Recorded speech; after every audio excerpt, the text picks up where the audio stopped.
اندر اس قسم کی حرکات جو ہے وہ کرواتی ہے، ٹھیک اور یہ صرف شیعوں کو دبانے کے لیے یہ اس قسم کی حرکتیں کی جا رہی ہیں، جو اس سے بھی شیعوں سے بھی چھوٹی کمیونٹیز ہیں۔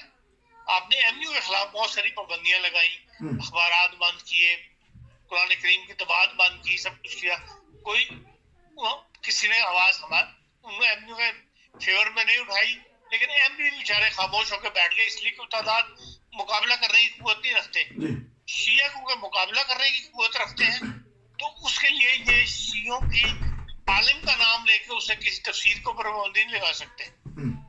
اس لیے انہوں نے یہ نیا چال چلی ہے کہ یہ متفرقہ ترجمہ جو ہے وہ کیا جائے گا، جو حکومت کی طرف سے اعلان کر دیا جائے گا کہ جی یہ متفرقہ ترجمہ ہے۔ جس طرح کہتے ہیں جی حکومت اعلان کر دی جی یہ چاند دیکھ لیے تھے، اس تاریخ کو چاند جو ہے یہی حلال عید ہے۔ اسی طرح اب یہ اس سوچ کو لوگوں کے ذہنوں میں ٹھونسنے کے لیے یہ چال چلی جا رہی ہے کہ یہ متفرقہ ترجمہ جو ہے وہ ہوگا، اور وہ یقیناً وہی ہوگا جو سنی مکتبہ فکر کی طرف سے کیا جاتا ہے، اور وہی پھر طباعت کرنے کی اجازت ہوگی، وہی آپ پرنٹ کر سکتے ہیں، دوسرا پرنٹ نہیں کر سکتے۔ یہ ایک نیا فساد جو ہے مذہب کے نام پہ جو پھیلانے کی کوشش ہے، اور یہ یاد رکھیں کبھی بھی مذہبی قانون کی قوت سے، یہ قانون کی طاقت سے نہ آپ کسی کا دل جیت سکتے ہیں، نہ آپ کسی کو مذہبی طور پر قائم کر سکتے ہیں۔ یہ سب استدلال کی باتیں ہیں، آپ کو باقاعدہ دلیل کے ساتھ کسی دوسرے کو معروف کر سکتے ہیں، کسی دوسرے کو قائل کر سکتے ہیں۔ یہ سب باتیں جو ہیں وقتی سیاست ہے، اس سے زیادہ اس کا کوئی درجہ نہیں، یا یہ کسی قسم کا کوئی ایسا معاشرہ تبدیل کرنے میں اس کا کوئی کردار نہیں ہوگا، نہ لوگ اس کو دل سے تسلیم کریں گے، جہاں تک میں سمجھتا ہوں۔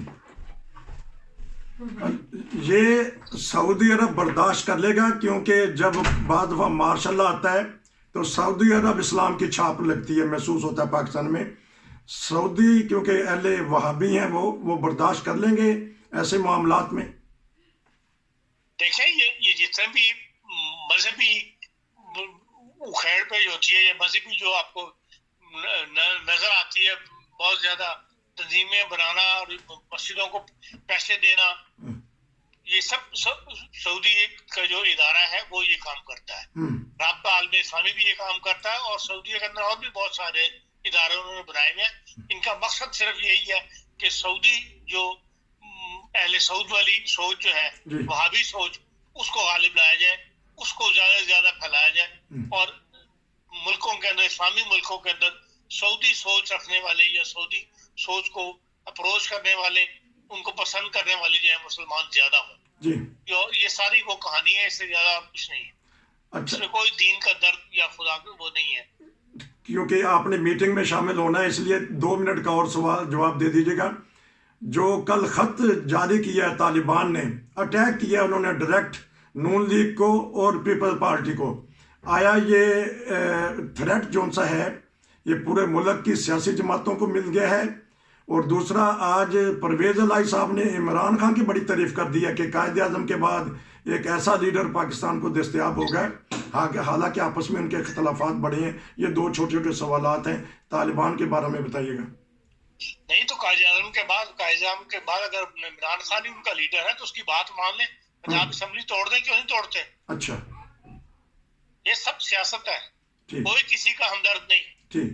جب وقت آئے گا جہاں صرف تماشا دیکھ رہے ہیں، وہ دیکھ رہے ہیں کس طرف میں نے جھکاؤ شو کرنا ہے، کبھی وہ عمران صاحب کی طرف جھکاؤ شو کر دیتے ہیں، کبھی وہ پی ڈی ایم کی طرف جھکاؤ شو کر دیتے ہیں۔ اس لیے ان کی کسی بات کا، ان کی کیا کسی بھی پاکستان کی سیاستدان کا، خصوصاً جو پنجاب کے سیاستدان ہیں، ان کی کسی بات کا کوئی اعتبار نہیں ہوتا، اس سے کوئی نتیجہ نہیں نکالنا چاہیے، جہاں تک میں سمجھتا ہوں۔ طالبان اگر اتنے وفادار ہوتے تو اب تک اسمبلی ٹوٹ گئی ہوتی۔ عمران خان صاحب خود اپنی بات پہ قائم نہیں ہے، 3 دفعہ تو اعلان کر چکے ہیں وہ اسمبلی توڑنے کا، تو ٹوٹی آج تک نہ صوبہ سرحد کی اور نہ پنجاب کی، اور نہ ٹوٹے گی۔ سب کی تنخواہیں لگی ہوئی ہیں، قومی اسمبلی میں جاتے نہیں ہیں، تنخواہیں لے رہے ہیں۔ یہی ایک بہت بڑی وہ مثال ہے ان کے لیے کہ بھئی اگر آپ کو اتنا ہی وہ ہے تو پھر آپ قومی اسمبلی میں تنخواہ بھی نہ لیں، جب آپ جاتے نہیں ہیں، تنخواہیں سب وصول کر رہے ہیں، اور ویسے چھوڑ ڈالے جاتے ہیں کہ جی ہم قومی اسمبلی سے استعفیٰ دے دیں گے، اسمبلی سے استعفیٰ دے دیں گے۔ یہ سب بھیڑ چال ہے.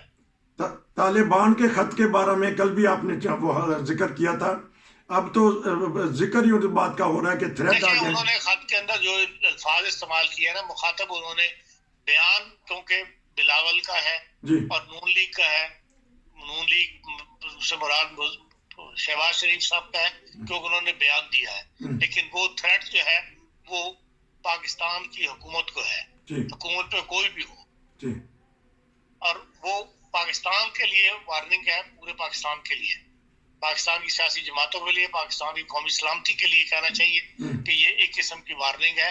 اور جس کا رزلٹ آپ نے دیکھ لیا کہ انہوں نے جو خانے وال کے اندر جس کو مارا ہے, نوید نام کے انسپیکٹر, اس کو ISI کے ڈائریکٹر کو, اس کی تفصیل جو شائع ہوئی ہے, اس سے تمام بڑے بڑے مارکے جتنے بھی طالبان کے خلاف ہوئے ہیں, جس میں گیلانی صاحب کا بیٹا جو انہوں نے اغوا کیا تھا اس کا بھی لنک اسی نے نکالا تھا. اس کے علاوہ 3-4 لنک جو انہوں نے طالبان نے کاروائیاں کی تھی ان کے جو تفتیش کی تھی اور ان تک پہنچا تھا کہ یہ طالبان نے حملے کیے, وہ یہ نوید سیال صاحب جو نوید بہرحال کے نام میں آتا ہے ان کا تھا.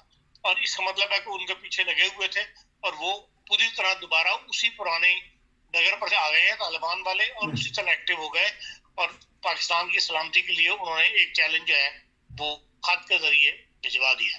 خط کے ذریعے عرفان خان صاحب بتا رہے ہیں کہ پاکستان کی سلامتی کا جو انہوں نے کیا ہے کہ وارننگ دے دی, الٹیمیٹم دے دیا ہے, کیونکہ آپ بڑا مصروف ہیں. آپ کا بہت شکریہ. انشاءاللہ ہم آپ سے اور تبصرہ لیں گے. کل تک نصیر کو اجازت دیجیے. دیکھتے رہیے روشن ٹی وی انٹرنیشنل. پھر ملیں گے. السلام علیکم.